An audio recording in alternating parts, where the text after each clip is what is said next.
What's up guys? Welcome back to our channel. Today we have a visitor in our garage. KUYANG JR is going to be working on his S300. What year? 2010. 2010 GTS 300. Going to replace the headlight. He was able to get a headlight from Scooter West. Thank you for the sponsor. That's why pala sa card ko. So tinanggal muna yung mga cover ng brake master ba yun? Tawag dyan? Basta cover.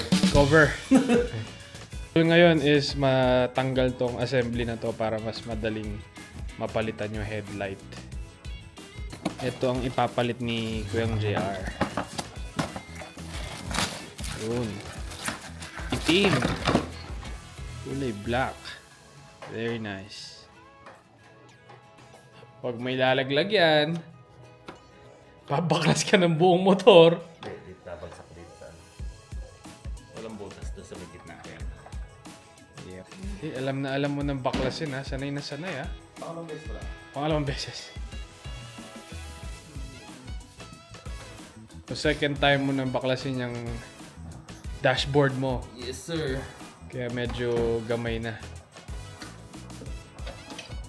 Pag magbaklas, mabilis. Magbalik. Magbalik, yun ang problema.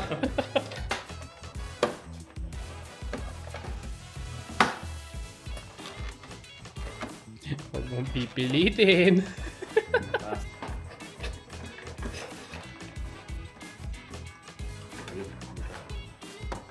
There you go. And then you have to disconnect the wiring to the headlight.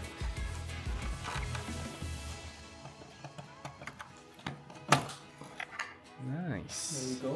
Okay, so obviously you just need to undo the Phillips screws.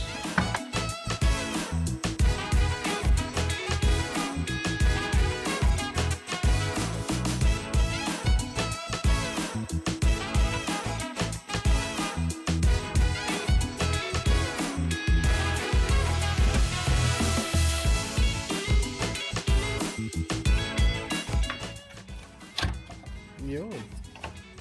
You just have to push. Parang nagawa na dati ah. Galing. Right. Yun. Yan, ganyan. Alin. Yan naman eh. Bilog ka na naman eh.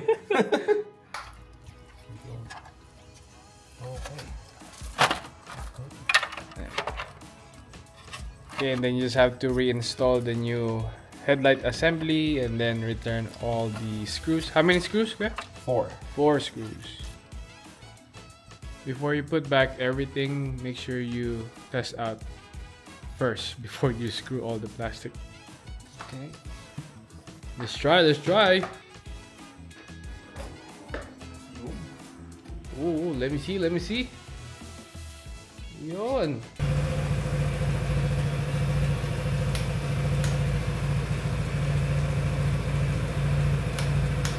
Now you have to put it back again.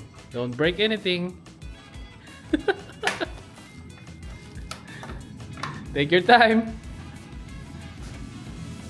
There you go.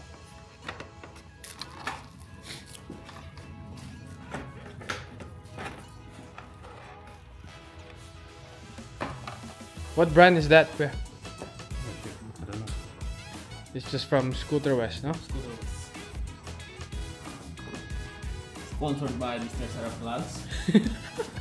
Alam niyo na po ako sa'yo kayo tatambay.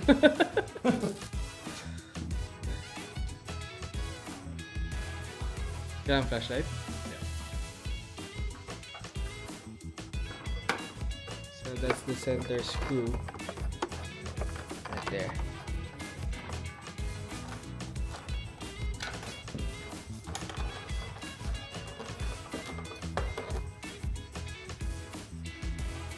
Kasi gumagamit tuloy ng mga tools na ganito eh. Ano ulit? Ano yung ibang tornilyo? Saan galing sa tornilyo to? Ano to ah? Luluwag ang tornilyo ah. Importante nyo walang nalaglag. May tumunog tapos may nalaglag.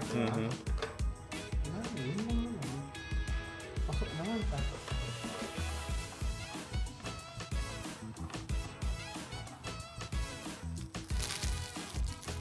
Yun.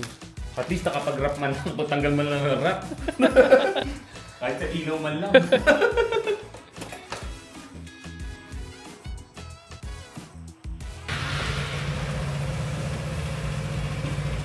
So bright.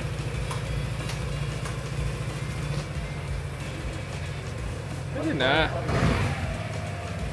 Mas solid naman siya eh.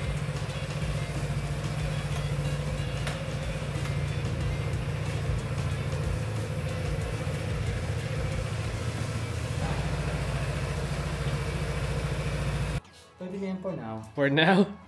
Parang kulang yata sa ingay. Oo nga. Ha? Tek yung kapatid ko eh.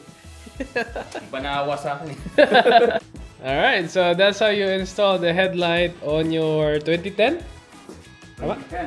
On your 2010 GTS 300. Alright, see you on the next one. Peace!